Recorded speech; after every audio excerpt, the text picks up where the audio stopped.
हैदराबाद में government secondary teachers गस्टा पारां मुतालबनि जी मंशा लाइ रेडियो पाकिस्तान खां प्रेस क्लब ताईं रैली कढी एहतजाजी मुज़ाहिरो कयो वियो। एजाज खोसो, शहजादी भुरगड़ी, बाबू खासकेली, रशीदा जोयो ऐं ॿियनि जो चवणो त फाइनेंस खाते पारां उस्तादनि जी पगारुनि मां कटौती कई पई वञे, जॾहिं त 2012 में भर्ती थियल उस्तादनि जूं पगारूं बि जारी नाहिनि कयूं वयूं। 2012 जा जेके बि उस्ताद 2012 में भर्ती थिया उन्हनि मां हैदराबाद ज़िले में 57 उस्तादनि जूं पगारूं बंदि आहिनि।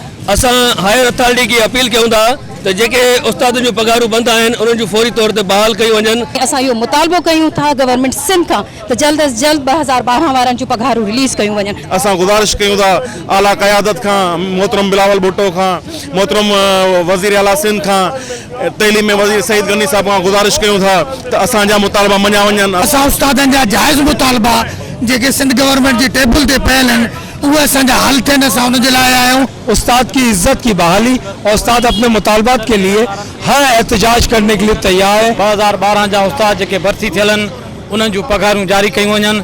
GST खे सतरो ॾिनो वञे, अदर केडर जा जेके रन की स्केल आहिनि, प्रमोशन उन्हनि खे ॾिना वञनि। हिननि चिताव ॾिनो त उस्तादनि जा समूरा मुतालबा फौरी तौर तस्लीम करे उस्तादनि में फैलियल बेचैनी ख़त्म कई वञे, न त ॿी सूरत में एहतजाज जो दायरो वसी कयो वेंदो। कैमरामैन शाहिद रिन सां गॾु फेरोज़ बबर, सिंध TV न्यूज़, हैदराबाद।